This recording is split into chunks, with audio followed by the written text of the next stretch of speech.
Hello and welcome students. In this video I am going to explain you the next chapter of First Flight, that is from the diary of Annie Frank. Annie Frank was born on 12th June 1929 in Frankfurt, Germany.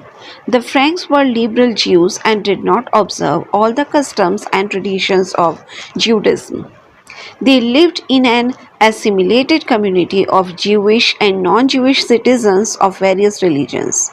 Her father's name was Otto Frank, mother's name was Edith Frank, and sister's name was Margot Frank.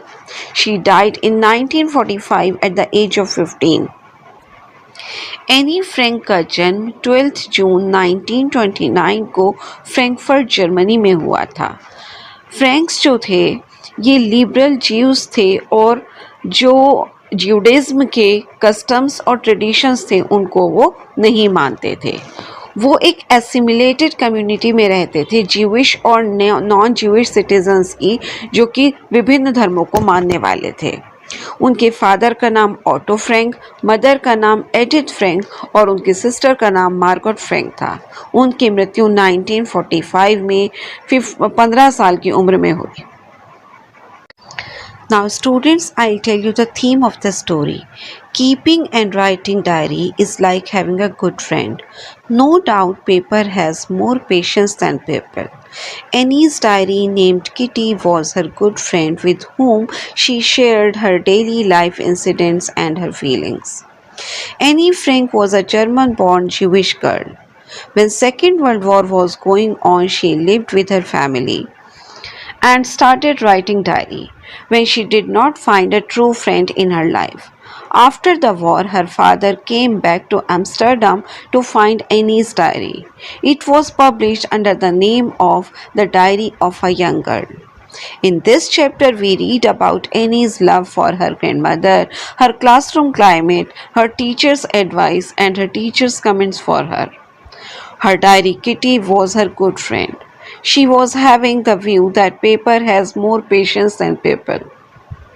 So she shared her feelings with her diary Kitty. Diary लिखना और रखना एक अच्छे दोस्त के होने जैसा होता है। नो डाउट कागज़ में लोगों से ज़्यादा सब्र होता है। एनी की डायरी, जिसका नाम किटी था, वो भी एनी की एक अच्छी दोस्त थी, जिसके साथ वो अपनी डेली लाइफ के जितने भी इंसिडेंट्स होते थे अपनी फीलिंग्स को शेयर किया करती थी। एनी फ्रैंक जर्मन में पैदा हुई एक यहूदी लड़की थी। जब सेकेंड वर्ल्ड वॉर चल रहा था तो वह अपने परिवार के साथ, अपनी फैमिली के साथ ही रहती थी और उसने डायरी लिखना शुरू किया जब उसे अपने लाइफ में कोई सच्चा दोस्त नहीं मिला। वॉर के बाद एनी के फादर एम्स्टर्डम में एनी की डायरी ढूंढने के लिए आए। अब तक ये जो डायरी थी एनी की, वो the diary of a young girl के नाम से पब्लिश हो चुकी थी। इस लेसन में हम एनी के उसकी दादी के प्रति प्यार, उसकी कक्षा के क्लाइमेट, उसकी टीचर की जो सलाह थी और उसके टीचर के उसके लिए जो जितने भी कमेंट्स होते थे उनके बारे में पढ़ेंगे। उसकी डायरी किटी उसकी बहुत अच्छी दोस्त थी। उसका ये विचार था, वो ये सोचती थी कि कागज़ में लोगों से ज़्यादा धैर्य होता है, सब्र होता है। इसलिए वह अपने भाव, अपनी फीलिंग्स अपनी डायरी किटी के साथ शेयर किया करती थी। Now students, I'll tell you the story in detail. It is a strange experience for Annie to write a diary. She thinks that no one will take interest in her diary because she is not a writer. But at the same moment, she thinks that she will write a diary because she wants to express her feelings. Diary लिखना in any के लिए एक अजीब experience था। वो ये सोचती थी कि कोई भी उसकी डायरी में इंटरेस्ट नहीं लेगा क्योंकि वो एक राइटर नहीं है, परंतु उसी क्षण, उसी मोमेंट वो ये भी सोचती है कि वो डायरी लिखेगी क्योंकि वो अपनी फीलिंग्स को एक्सप्रेस करना चाहती है।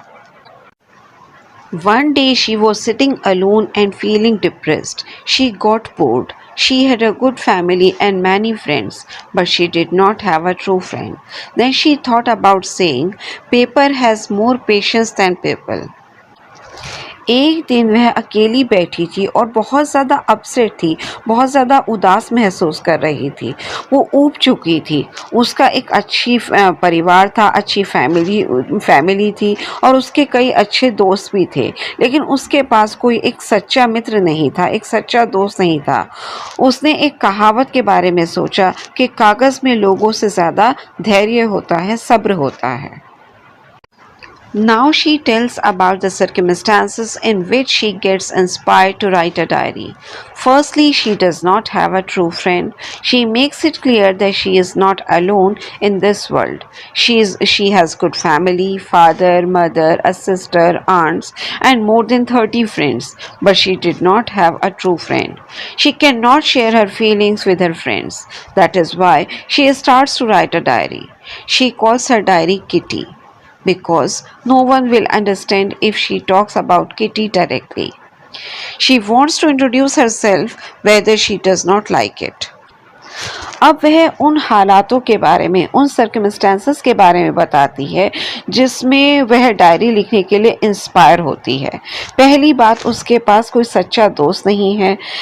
वह यह भी क्लियर करती है कि स्पष्ट करती है कि वो संसार में अकेली नहीं है।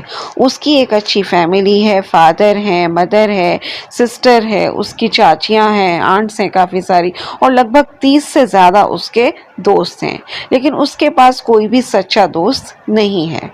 वह अपने दोस्तों के साथ अपनी फीलिंग्स को एक्सप्रेस नहीं कर सकती, इसीलिए वह डायरी लिखना शुरू करती है। वह अपनी डायरी को किटी बुलाती है क्योंकि कोई नहीं समझेगा अगर वह प्रत्यक्ष रूप से किटीज की बात करती है। वह उसका परिचय देना चाहती है, चाहे वह यह पसंद करती हो या ना करती हो। Her father got married to her mother when he was 36 years old and her mother was 25 years old. Her sister was born in 1926 and she was born in 1929. She was in Frankfurt until she was 4 years old. उसके father ने उसकी mother से तब शादी की जब वो 36 साल के थे और उसकी माँ 25 साल की थी। उसकी बहन का जन्म 1926 में हुआ और उसका जन्म 1929 में हुआ। वह फ्रैंकफर्ट में रही जब तक कि वह 4 साल की थी। Annie and her sister stayed with their grandmother in Aachen when her father went to Holland in 1933. Margot went to Holland in December and I went in February. Annie was sent to Montessori Nursery School. She was very happy with her teacher, Mrs. Cuperus, who was headmistress at her school. They both were in tears when they had a farewell. Any और उसकी बहन Aachen में उनकी दादी के साथ रहीं जब उनके फादर 1933 में हॉलैंड गए। मार्गरेट दिसंबर में हॉलैंड गई और मैं फरवरी में। एनी को मॉन्टेसरी नर्सरी स्कूल में भेजा गया। वह अपनी टीचर मिसेस क्यूप्रस, जो कि स्कूल की मुख्य अध्यापिका थी, हेडमिस्ट्रेस थी, उन्हें बहुत पसंद करती थी, उनसे बहुत खुश थी। उन दोनों की आंखों में आंसू थे जब उन्होंने एक दूसरे से विदा ली। In 1941, her grandma fell ill, so she could not celebrate her birthday. Her grandma died in 1942. She loved her grandmother a lot, so she lit a candle for her grandmother also in the celebration of her birthday in 1942. 1941 में उसकी दादी माँ बीमार पड़ गई, इसलिए वो अपना बर्थडे सेलिब्रेट नहीं कर सकी। उसकी दादी की डेथ 1942 में हुई और वह अपनी दादी को बहुत ज़्यादा प्यार करती थी, इसलिए उसने 1942 में अपने बर्थडे के सेलिब्रेशन पर अपनी दादी के लिए भी एक कैंडल जलाई। She told us about the day of result declaration. All the students were very much worried about their results. They all were having bets with one another who would pass and who would not. She thought that the teachers were the most unpredictable creature on the earth. But Annie was not worried about herself and her girlfriends. She knew that they would pass, but she was not sure about maths. They could do nothing except convincing each other not to lose heart. वह हमें अपने result declaration day के बारे में बताती है। सभी students अपने रिज़ल्ट को लेकर काफ़ी चिंतित थे, काफ़ी परेशान थे। सभी एक दूसरे से शर्त लगा रहे थे कि कौन पास होगा और कौन नहीं। उसने सोचा कि टीचर्स इस धरती पर सबसे अधिक ऐसे प्राणी हैं जिनके बारे में भविष्यवाणी नहीं की जा सकती, जिनके बारे में कोई प्रेडिक्शन नहीं की जा सकती। लेकिन एनी अपने और अपनी सहेली दोस्तों के लिए बिल्कुल भी चिंतित नहीं थी, परेशान नहीं थी। वह जानती थी कि वो लोग पास हो जाएंगे, परंतु वह अपने मैथ्स के सब्जेक्ट को लेकर बिल्कुल भी निश्चित नहीं थी। वो एक दूसरे को दिल छोटा ना करने को कह रहे थे, एक दूसरे को समझाने के अलावा और कुछ भी नहीं कर सकते थे। Annie had good connections with all her teachers. There were 9 teachers. Mr. Kissing, who taught them maths, was a dull person. Annie was talkative, that is why he was always annoyed with her. Mr. Kissing punished her by giving extra homework. He gave him to write an essay on the topic a chatterbox. She was unable to understand what she could write. Then she wrote the title in her notebook and put it in the bag so that she could remind her to write an essay. Any के अपने सभी teachers के साथ relation काफ़ी अच्छे थे। वहाँ 9 teachers थे।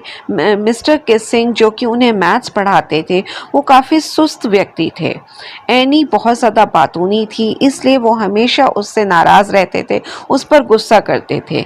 मिस्टर किसिंग ने उसको पनिश करने के लिए एक्स्ट्रा होमवर्क दिया। उन्होंने उसको चैटर बॉक्स पर ऐसे लिखने के लिए कहा। उसे समझ नहीं आ रहा था कि वो क्या लिखे। तब उसने इसका टॉपिक जो है अपनी नोटबुक में लिखा और इसे अपने बैग में डाल दिया ताकि उसे ऐसे लिखना याद रह सके। That evening, after completing her homework, she started thinking about the given topic. She wanted to write convincing arguments to prove the necessity of talking. Then she had an idea and wrote 3 pages to her satisfaction. She wrote that talking was a student's trait. Her mother was also talkative. She inherited this trait from her mother. उस शाम उसने अपना homework पूरा करने के बाद उसको दिए गए टॉपिक के बारे में सोचना शुरू किया। वह बोलने की ज़रूरत को अच्छे तर्कों के द्वारा यानी कि अच्छे आर्ग्यूमेंट्स के थ्रू समझाना चाहती थी। तब उसे एक विचार आया, एक आइडिया आया और अपने सेटिस्फेक्शन के लिए उसने 3 पेज लिख डाले। उसने लिखा कि बोलना विद्यार्थी का गुण है, बोलना स्टूडेंट का एक ट्रेट है, गुण है। और उसकी माँ भी बातूनी थी और यह गुण उसको उसकी माँ से ही मिला है। Mr. Kissing read it and laughed a lot. She decided to keep quiet, but she did not stop talking. Then Mr. Kissing gave her another topic to write an essay on, an incorrigible chatterbox. Then Annie did not talk for 2 lessons, but in the 3rd lesson she again started talking. Then Mr. Kissing gave her punishment to write on the topic quack, quack, quack, said Mistress Chatterbox. All the class laughed loudly. Annie also laughed. Now she wanted to write something new and original, but she could not write, and her friend Senny helped her to write on this topic in verse, as her friend Senny was good at poetry. It was about a mother duck and father swan. They had 3 baby ducklings, but they were killed by their father because they quacked too much. It was a joke. Luckily, Mr. Kissing took it in a right way. He also added comment in the poem. Since then, she had been allowed to talk. She had not been given extra homework. Mr. Kissing too started making jokes in the class. Mister Keesing ने इसे पढ़ा और वो ज़ोर ज़ोर से हंसे। उसने चुप रहने का फ़ैसला लिया, लेकिन उसने बातें करना बंद नहीं किया। तब मिस्टर किसिंग ने उसे एक और टॉपिक पर ऐसे लिखने को दिया, एन इनकरेजेबल चैटर बॉक्स पर। तब एनी ने 2 लेसन तक बात नहीं की, लेकिन तीसरे लेसन में उसने दोबारा बोलना शुरू कर दिया। तब मिस्टर किसिंग ने उसे पनिशमेंट दिया कि वो quack quack quack said mistress chatter box पर ऐसे लिखे। पूरी क्लास ज़ोर ज़ोर से हंसने लगी। एनी भी हंसी। अब वो कुछ नया और मौलिक लिखना चाहती थी, लेकिन वो नहीं लिख सकी और उसकी जो दोस्त थी सेन, उसने इस टॉपिक पर जो है पोएम के रूप में, एक वर्स के रूप में उस लिखने में उसकी हेल्प की, क्योंकि उसकी जो फ्रेंड थी सेन, वो वर्स लिखने में, पोएम्स लिखने में अच्छी थी। यह एक बत्तख माँ और एक हंस पिता के बारे में थी। उनके 3 बच्चे थे, लेकिन उनके पिता ने उन्हें मार दिया क्योंकि वो बहुत ज़्यादा शोर करते थे। यह एक मजाक था। लकीली मिस्टर किसिंग ने भी इसे सही तरीके से समझा। उन्होंने भी इसमें अपना जो है कमेंट ऐड कर दिया। तब से उसे बात करने की परमिशन मिल गई। उसे और अधिक जो है होमवर्क नहीं दिया गया। मिस्टर किसिंग ने भी क्लास में जो है मजाक करना शुरू कर दिया।